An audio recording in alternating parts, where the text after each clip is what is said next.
I did not expect to wake up this morning and it feel like, I mean, it feels like freaking, like it's the Christmas holiday right now.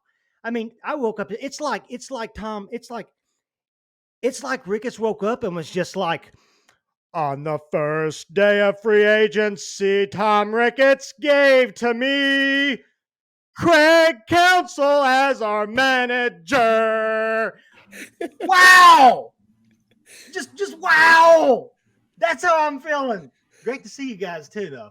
This is one of those moves that, like, what's next? That's the now I'm greedy. I'm a greedy Cub fan now. I wore this take October from 15 because this is what a move like this does, man. Gets you ready to take October. And man, you made a division foe weaker today. You got a manager that's worth, some people say, probably 6 to 7 wins a year. That's So imagine where your team is, going into next year. If you could add, some power bats, a free agency, maybe some starters, a few names of the bullpen, and now you have this guy at the head. Like it's eerily similar to 15, going into 15, right? Now I'm like, who's Lester? Who's John Lester?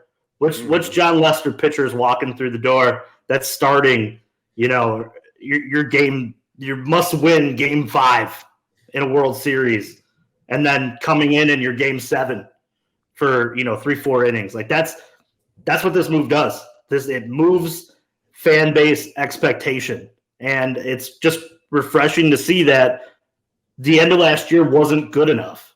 There's a higher standard at Clark and Addison, and that's exactly what we saw today. 100%.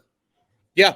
I agree with you guys both. I think you both summed it up perfectly, right? I think the natural raw reaction of Tyler, right? The wow. That's really what this was.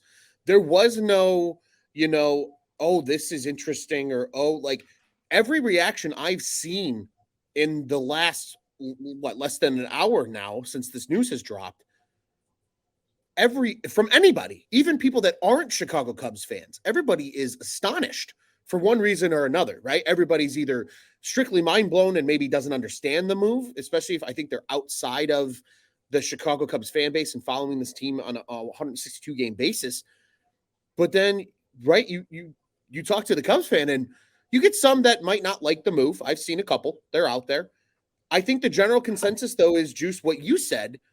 This feels like this is a power move. This is telling the world of baseball the Cubs mean business coming into this winter. Like, I think so many people want to break this down and be like, well, what does Craig Counsell do for this team? What is he going to change? And Juice, you highlighted it, right? This is a guy around baseball that a lot of people kind of cite to be that type of manager that can win you an extra 7, 8, 9 games in a season. You don't stay with a team for 10 years like he did in Milwaukee and have the success that he had if you're not a good manager. Especially when, how many times did we sit here this year and bash the Milwaukee Brewers because they had 5, 6 bats in the lineup that were below average OPS players in Major League Baseball, and they were still winning fucking ball games? That was the Craig Counsell effect. Now, all of a sudden, you give him a 5-year, $40 million deal to manage your ball club, which is record-breaking and industry-shaking as its own solo point. But to your guys' point, gentlemen, this is where now the Cubs fans start sitting here and going, what does this mean now for this offseason? Because, Juice, you made a great point when we were talking just in our little Cubs on Tap group chat as well about this. This isn't payroll money. You don't need to, this isn't player payroll. This is directly out of Tom Ricketts' checkbook to pay your manager this much money. He's paying 2 managers next year. Yeah. Again, it's surprising, right? It takes a little bit of extra time to, I think, process everything going on, because there's so many thoughts and opinions out there on it and what's going on and who's doing what. And it's exciting, but it's almost, I don't think it's fully processed yet for a lot of people, myself included, because this is truly a seismic shock of a move to the baseball landscape. Your thoughts? I want to go back to our previous episode and talk about what we were talking about. And we were doing my case study and talking about, what's the way that you get closer to being the Texas Rangers. And I think what happened is Jed watched the World Series. And if you look at who won the World Series, they spent. Texas went out and spent a ton of money last year. They brought in players. They made trades. But you know what they had? They had an A+++ manager. A guy who does not lose series except for the Cubs in 2016. But they saw an opportunity, and that's what changes over a course of a month.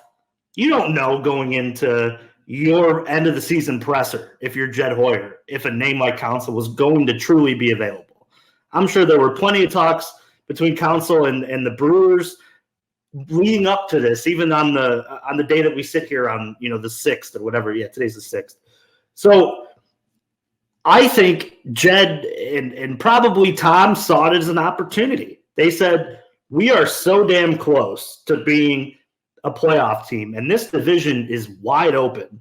And this is an opportunity for me to kill two birds with one stone. I weaken a division rival, a team that I'm probably going to be battling with, and I make myself 7, 8, 9 wins better. And the one thing that we haven't mentioned yet, it's win-win for all parties.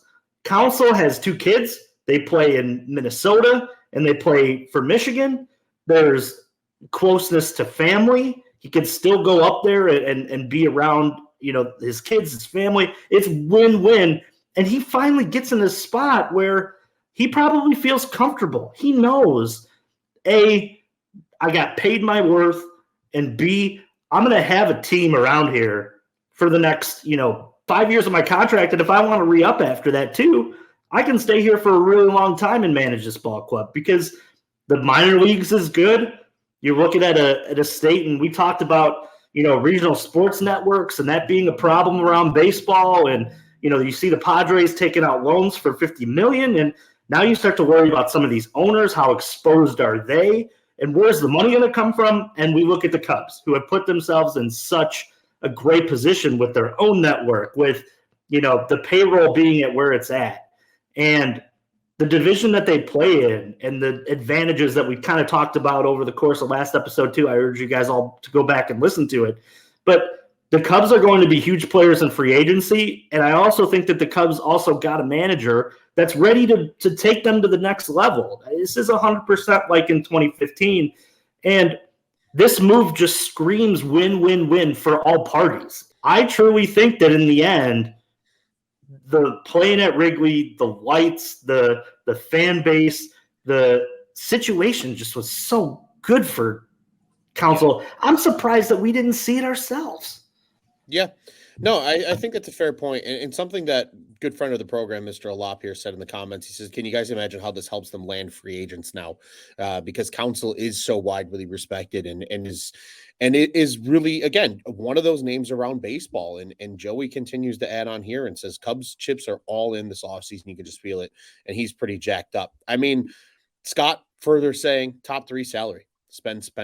And again, Juice, I think you brought up a good point about the Rangers and kind of that mold, right? That they end up, having coming into the year and ultimately winning the whole thing. I think the Cubs learned a lot from that over the course of that series. Tyler, additional thoughts from you, sir, on the topic at hand. It just goes to show that Tom Ricketts, Jed Hoyer, they have not let the relationship that the fans have with players, they did not let that relationship get in the way of bettering themselves for the future. Look 3 years ago, passed on Kyle Schwarber, traded Chris Bryant, traded Anthony Rizzo, traded Javi Baez. None of shocked. Oh my God, how could they do that? David Ross, he was a good manager. Yeah, he had his moments at time where we had all those head scratching moments of oh my God, what's he doing here? Still, with that being said, Jed Hoyer, Tom Ricketts did not let that relationship get in the way of getting a guy like Craig Counsell, who, like you said, Ron, for the past 10 years with the group that he's had. Yeah, he had Christian Yelich, and yeah, he had the pitching staff that he had. But other than that, like those below OPS players that you were talking about. Other than that, he got guys like you said, Juice, to buy in, like Bruce Bochy. Those guys with managers like that, ride or die with those guys. And I'm not saying that that's not how David Ross was, but Craig Counsell, you could argue the guy has been a top three manager in this league for the past several seasons, especially with what he had to work with. And now it just shows that he wanted to be here. Oh, but Tyler, you're giving him $8 million a year. Yeah. Couple things. New York, the Mets would have easily offered him that money. San Francisco would have offered him that money. There was other options out there that he probably could have got close to do that. But with that being said, to kind of go back to the point we were talking about earlier, you don't pay a guy $8 million a year for this first season to say, well, we're going to figure stuff out. We're going to, this is going to be like the figure it out year. We're going to see. No. This goes to show, I just feel it in my bones, man. This offseason is going to be very, very exciting.